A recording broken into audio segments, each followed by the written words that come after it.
Bonjour à tous, c'est Miso 3D. Aujourd'hui, on va faire un petit tour sur Prusa Slicer, donc sur le même principe que la vidéo sur Cura. Tout simplement pour vous montrer comment enregistrer, gérer et pourquoi avoir différents profils sur les différents onglets qui existent sur Prusa. Allez, on se retrouve sur l'ordinateur.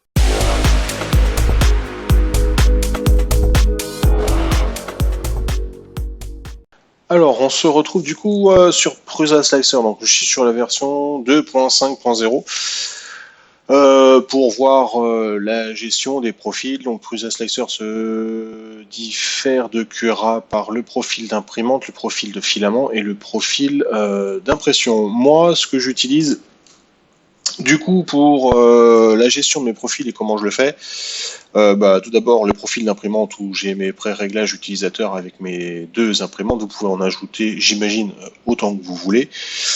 Pour gérer les différents paramètres de votre imprimante. On ne va pas rentrer là-dedans, c'est la création et la gestion d'un profil standard.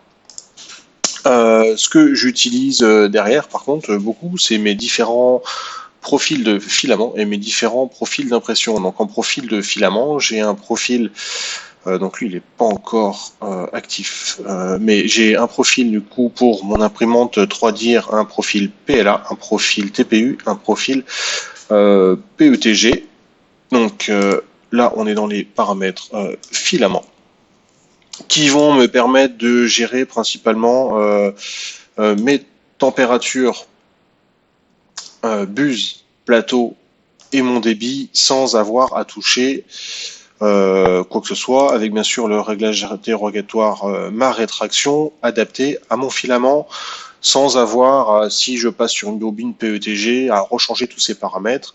À ce moment-là, je passe tout simplement sur mon PETG et à ce moment-là, j'ai tous mes paramètres qui repassent corrects par rapport à ce que j'ai déjà pré-réglé.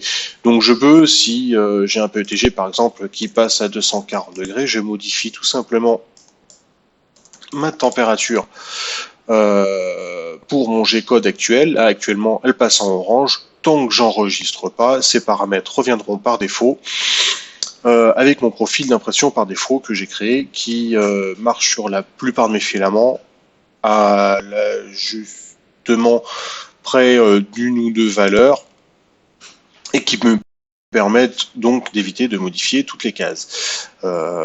Donc après, si je veux enregistrer, je peux enregistrer. Si je veux comparer, donc là, hop, je vais juste annuler ce que j'ai fait. Le 240, hop, on le repasse à 230. Si je veux comparer les profils d'impression, donc mon PETG actuel avec par exemple soit un autre PETG, si j'ai des grosses différences avec un autre PETG et que je veux me préparer un autre profil de filament PETG d'une autre marque, par exemple, là je vais le comparer par exemple au PLA, je choisis donc du coup mes deux profils et je peux comparer mes différences. Pour la température plutôt, j'ai 2 degrés d'écart, pareil pour la buse. Des débits qui sont différents à quelques pourcents près, à l'ajustement près de la bobine, ça je me fais un petit fichier à part où je sais que sur telle bobine j'ai tel débit, mes vitesses de ventilation, etc., qui vous permettent de voir les principales différences. Donc ça, c'était pour les réglages filaments. Moi, j'utilise aussi, contrairement à certains qui ont un paramètre de réglage impression, moi j'utilise plusieurs profils de réglage impression. Donc je me suis créé un profil PETG, un profil PLA, un profil TPU, principalement pour gérer non pas ma hauteur de couche, périmètre, nombre de couches supérieures, inférieures que je fais au fur et à mesure en fonction de la pièce que j'imprime, mais surtout pour paramétrer mes vitesses que je viens bien évidemment ajuster à la variable près, parce que là par exemple on est sur un profil PLA, la dernière pièce que j'ai imprimée, je ne l'ai pas imprimée trop vite parce qu'en remplissage je peux monter à plus que 60, c'est par rapport à la qualité que je vais obtenir et par rapport au type de pièce. Là par exemple en périmètre j'étais à 50, ce qui veut dire que j'avais pas de gros dévers, parce que quand j'ai des gros dévers je baisse drastiquement mes périmètres externes, pardon, cette ligne là, mais qui me garde mes principales vitesses. Si je vais sur le profil PETG, on voit que j'ai déjà des vitesses un peu plus faibles, et si je vais sur le profil TPU, mes vitesses, je les ai drastiquement baissées parce que en TPU j'ai imprimé que des toutes petites pièces, et en TPU plus on imprime doucement, meilleure sera la liaison intercouche. Donc j'ai pas encore fait de test plus poussé sur le TPU, mais dans tous les cas, je l'imprime à 20, 25, 30 mm par seconde, grand maxi, sur des pièces un tout petit peu plus grandes. Je ne suis pas pressé quand j'en imprime.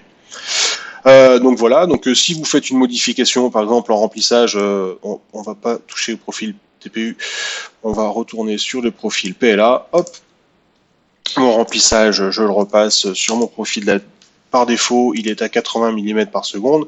Donc là, on voit la petite flèche comme quoi j'ai modifié le paramètre par rapport à l'enregistrement du profil par défaut. Et si je veux le remettre sur l'enregistrement du profil, je fais tout simplement enregistrer. Il me demande sous quel profil je veux l'enregistrer. Donc ici, on est sur ce profil-là. Je fais OK. Il repasse en fixe. Et là, c'est du coup ma valeur de base de mon profil. Ces profils, je vous conseille de trancher.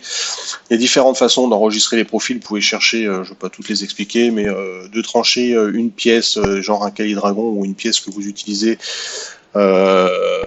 pour vérifier des réglages imprimantes. Quand vous avez un souci, la meilleure façon de commencer à diagnostiquer votre souci, moi j'ai mon petit astronaute ou le petit Calidragon que j'imprime, où j'ai sauvegardé le G-code avec un profil parfait qui marche très bien.